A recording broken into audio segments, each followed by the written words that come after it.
Assalamualaikum warahmatullahi wabarakatuh. Perkenalkan, saya Suci Firda Awaliyah dari jurusan Ilmu Al-Quran dan Tafsir semester 6B dengan NIM 1908304075. Di sini saya memenuhi tugas terstruktur dari Bapak Muhammad Yahya, yang dimana bermata kuliah dengan judul Living Al-Quran.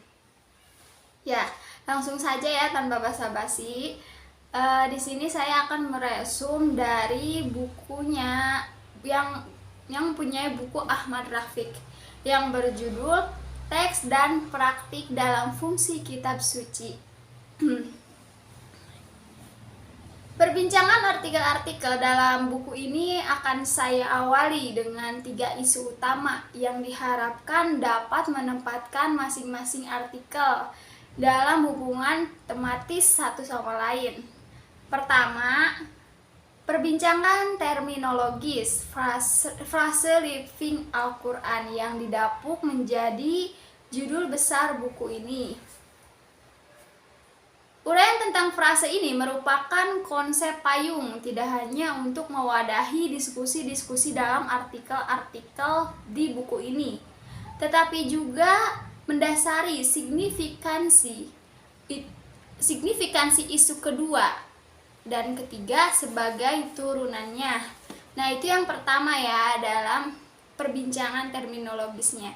Lanjut, yang kedua, fungsi kitab suci yang dipetakan menjadi informatif dan performatif. Uraian fungsi ini dipetakan menjadi informatif dan performatif. Penting untuk menunjukkan tekanan fungsi performatif, baik berhubungan ataupun tidak dengan fungsi informatif pada fenomena Living Al-Quran. Nah, itu poin kedua. Lanjut, poin ketiga. Transmisi dan transformasi untuk memberi argumentasi eksplanatif atas persebaran dan pergeseran fenomena Living Al-Quran di sejumlah contoh kasus yang muncul dalam buku ini. Selanjutnya, mendiskusikan kata hidup menjadi living pada Al-Quran. Jika merujuk ke penggunaan kata living dalam bahasa Inggris atau dalam kutip hidup dapat diungkapkan dalam 3 kemungkinan termin yang berdekatan dengan beririsan secara makna. Kata tersebut dapat dibahasakan dengan frase living the Al-Quran dengan living sebagai ground, atau delivered Quran dengan live berupa bentuk kata kerja lampau yang berfungsi sebagai sifat. Atau the living Quran dengan living berupa verb plus ing sebagai kata sifat atau adjektif. Pada yang pertama, living sebagai ground dapat dimaknai berupa tindakan aktif subjek menghidupkan Al-Quran. Dalam konteks ini ada subjek, yakni manusia, yang aktif menghidupkan Al-Quran sebagai objek dari pemaknaan maupun tindakan. Al-Quran ditempatkan sebagai objek tindakan sehingga ia menjadi teks yang hidup, atau lebih tepatnya dihidupkan oleh tindakan atau perilaku subjek. Lanjut ya.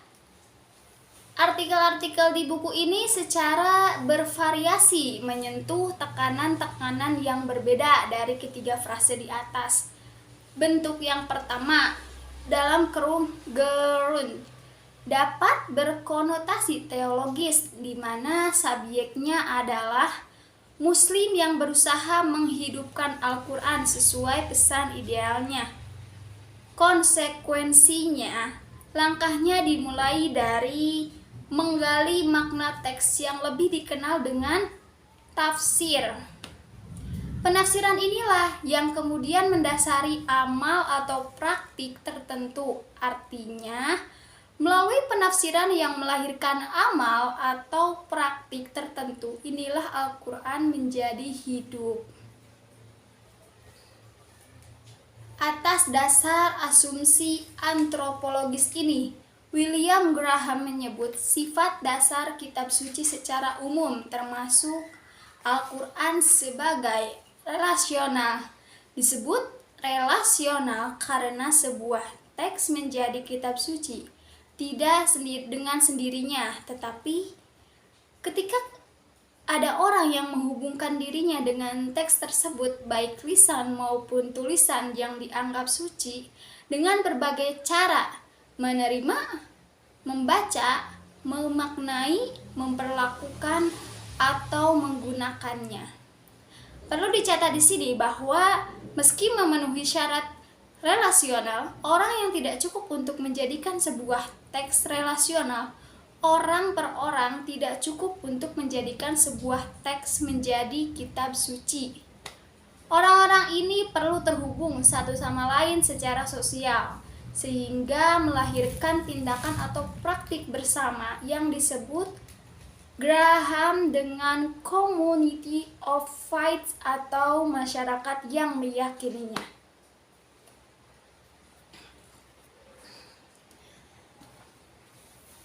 Lanjut.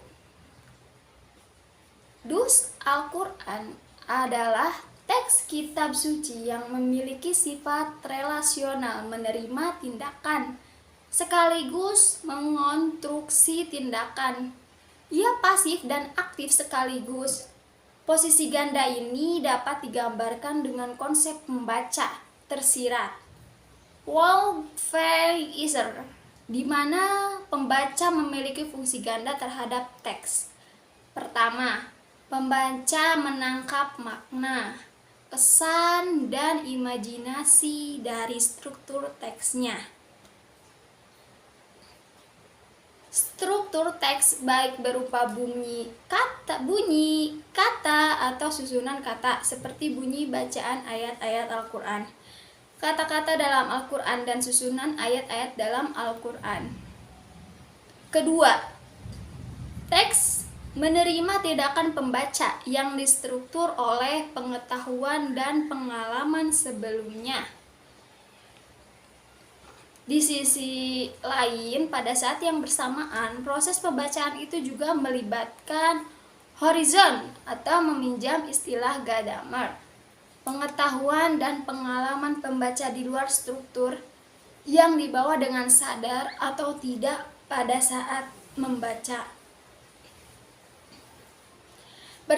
Berdasarkan narasi ini, di antara ketiga fase yang disebutkan di awal, kita menamai diskusi ini dengan Living Quran.